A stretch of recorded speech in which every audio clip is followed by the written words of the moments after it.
দুটো বাহিনীকে আমরা পুরোপুরি দায়ী করছি না। যারা এই ঘটনার সাথে সম্পৃক্ত আমরা শুধুমাত্র তাদের বিচার দাবি করছি। নুরুল হক নূরের যেহেতু ব্রেনে আঘাত করা হয়েছে, সেক্ষেত্রে উন্নত চিকিৎসার জন্য সিঙ্গাপুরে যাতে পাঠানো হয় সেটি আমরা সরকারকে জানিয়েছি। তো দুই বাহিনীর সদস্যরা এই ঘটনায় জড়িত, সেক্ষেত্রে আমরা এই ঘটনাকে কেন্দ্র করে আদালতের শরণাপন্ন হতে চাই।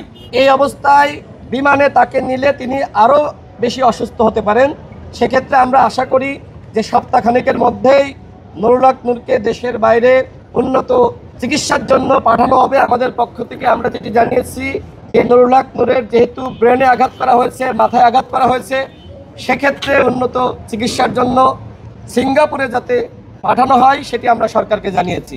আমাদের দলের আইনজীবীরা তারা ইতোমধ্যে মামলার অভিযোগপত্র তারা রেডি করেছেন। এই ঘটনায় আদালতে আমরা মামলা দায়ের করতে চাই। যেহেতু থানায় এই ঘটনাকে কেন্দ্র করে মামলা নিবে কিনা সেটি নিয়ে আমাদের অনাস্থা রয়েছে। যেহেতু দুই বাহিনীর সদস্যরা এই ঘটনায় জড়িত, সেক্ষেত্রে আমরা এই ঘটনাকে কেন্দ্র করে আদালতের শরণাপন্ন হতে চাই। ইতোমধ্যে সরকারের পক্ষ থেকে এক সদস্য বিশিষ্ট একটি বিচার বিভাগীয় তদন্ত কমিটি গঠন করেছে। আমরা এই কমিটির উপরেও আস্থা রাখতে চাই। জনাব আসিফ নজরুল আমাদেরকে যেটি জানিয়েছেন যে 15 কার্য দিবসের মধ্যেই তদন্ত করে যারা এই ঘটনার সাথে জড়িত তাদের বিরুদ্ধে ব্যবস্থা নেবেন। আমাদের কাছে সিসিটিভি ফুটেজ রয়েছে, যারা ঘটনায় সম্পৃক্ত তাদের চেহারা স্পষ্ট।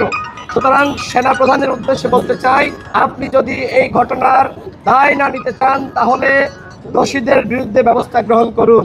আমরা পুলিশের আইজিপির উদ্দেশ্যে বলতে চাই, আপনি যদি এই ঘটনার দায় এড়াতে চান তাহলে অবশ্যই পুলিশের যারা এই ঘটনার সাথে সম্পৃক্ত তাদের বিরুদ্ধে ব্যবস্থা নিতে হবে। সর্বশেষ বলবো, আমরা বারবার বলছি আমরা দেশে শান্তি চাই।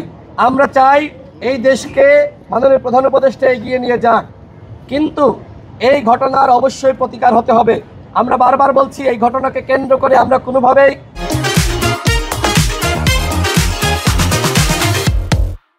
পুরো সেনাবাহিনী এবং পুরো পুলিশ বাহিনীকে দোষারোপ করছি না। সেনাবাহিনী এবং পুলিশের মধ্যে অনেকে আমাদেরকে ভালোবাসে, অনেকে আমাদের সাথে যোগাযোগ করেছে। তারা বলেছে আমরা মর্মাহত, আমরা স্তব্ধ হয়ে গিয়েছি যে নুরুল হক নূর সবসময় গণতান্ত্রিক আন্দোলনে মার খেয়েছে, সবসময় জনগণের পক্ষে ছিল। সেই নুরুল হক নূরের উপরে কেন সেনাবাহিনীর কতিপয় সদস্য, পুলিশের কতিপয় সদস্য এইভাবে আক্রমণ করলো? এই প্রশ্ন কিন্তু সেনাবাহিনীর এবং পুলিশ বাহিনীর অনেক সদস্যের, তারা আমাদেরকে ফোন করে আমাদের সাথে যোগাযোগ করে তারা কিন্তু সহমর্মিতা প্রকাশ করেছে। সুতরাং দুটো বাহিনীকে আমরা পুরোপুরি দায়ী করছি না। যারা এই ঘটনার সাথে সম্পৃক্ত আমরা শুধুমাত্র তাদের বিচার দাবি করছি।